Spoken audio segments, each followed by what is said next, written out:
মধ্যরাতে সাভারের বিরুলিয়া এলাকায় তুচ্ছ ঘটনার সূত্র ধরে ড্যাফোডিল ইন্টারন্যাশনাল ইউনিভার্সিটি ও সিটি ইউনিভার্সিটির শিক্ষার্থীদের মধ্যে ভয়াবহ সংঘর্ষ আর ভাঙচুরের ঘটনা ঘটেছে।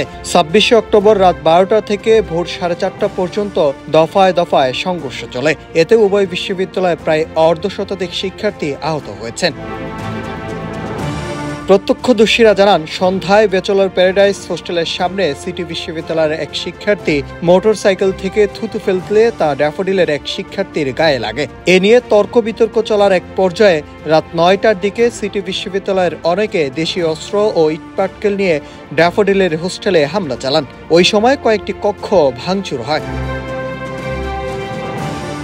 ঘটনার ভিডিও সামাজিক যোগাযোগ মাধ্যমে ছড়িয়ে পড়ার পর উত্তেজনা আরও ছড়িয়ে পড়ে। রাত বাড়ার সঙ্গে সঙ্গে প্রায় ১,০০০-এর বেশি শিক্ষার্থী ঘটনাস্থলে জড়ো হয়ে সিটি বিশ্ববিদ্যালয়ের দিকে অগ্রসর হলে পরিস্থিতি দ্রুত অপরাধমূলক আকার ধারণ করে। পরে ড্যাফোডিলের কিছু শিক্ষার্থী রাত ১২টার পর সিটি বিশ্ববিদ্যালয়ের ভেতরে প্রবেশ করে প্রশাসনিক ভবন সহ বিভিন্ন স্থাপনা ও পার্কিংয়ে থাকা গাড়ি ব্যাপক ভাঙচুর অগ্নিসংযোগ চালায়।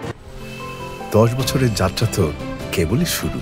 একসাথে গ্রো করার এই জার্নি চলুক আগামীতেও। পাঠাও 10 years of growing with you। এদিকে শিক্ষার্থীরা বলেন, তুচ্ছ ঘটনা নিয়ে ক্যাম্পাসে হামলা করা হয়, আমাদের মধ্যে আতঙ্ক বিরাজ করছে। ওরা আমাদের ভার্সিটিতে আক্রমণ করছে এবং মেয়েদের হলে গেছে, আমাদের ক্যান্টিন সম্পূর্ণ ভাঙচুর করছে। এখানে তো আমরা নিরাপদ ফিল করতেছি না, সবাই বাসায় চলে যাইতেছে।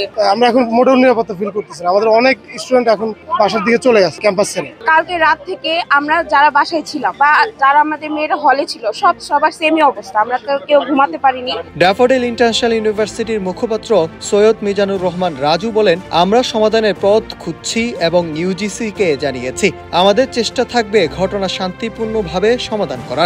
আমাদের প্রক্টর মহোদয় সহ আমরা কিন্তু বিভিন্নভাবে যোগাযোগ করেছি ওনাদের সাথে যে আপনারা আসেন, আমরা একটা সলিউশনে যাই। আমরা কিন্তু সারা রাতি এটা নিয়েছিলাম। যা হওয়ার হয়েছে, সমাধানের দিকে আমাদের যেতে হবে। এটার বিচার আচার সালিশ যা হয় হবে, কিন্তু সমাধানের চিন্তা মাথায় রেখে আমাদের আগাইতে হবে। অপর পাশে সিটি ইউনিভার্সিটির উপাচার্য লুৎফুর রহমান বলেন, আমাদের বিশ্ববিদ্যালয়ের শিক্ষার্থীদের উপর হামলা চালানো হয়েছে। এ ঘটনার বিচার হওয়ার পর আমরা সমাধান গ্রহণ করব। 12 থেকে 13টা গাড়ি একদম পুরো পোড়াই ফেলছে। প্রায় 20 থেকে 25 কোটি টাকার মতন আমাদের ক্ষতি হয়েছে। তারপরে আমি স্যারকে বলেছি যে একটা নিরপেক্ষ তদন্তের মাধ্যমে করে অ্যাসেস করে তারপরে আমরা বসবো। ইতিমধ্যে আমাদের ইউজিসি থেকে অ্যাসেস করার জন্য প্রতিনিধি চলে আসছে। ইউজিসি 3 জন কর্মকর্তা এখানে আসছেন, ওনারা অ্যাসেস করবেন। অ্যাসেস করার পরে ফাইনালি এটা আমরা তাদের সাথে নেগোসিয়েশনে যাব।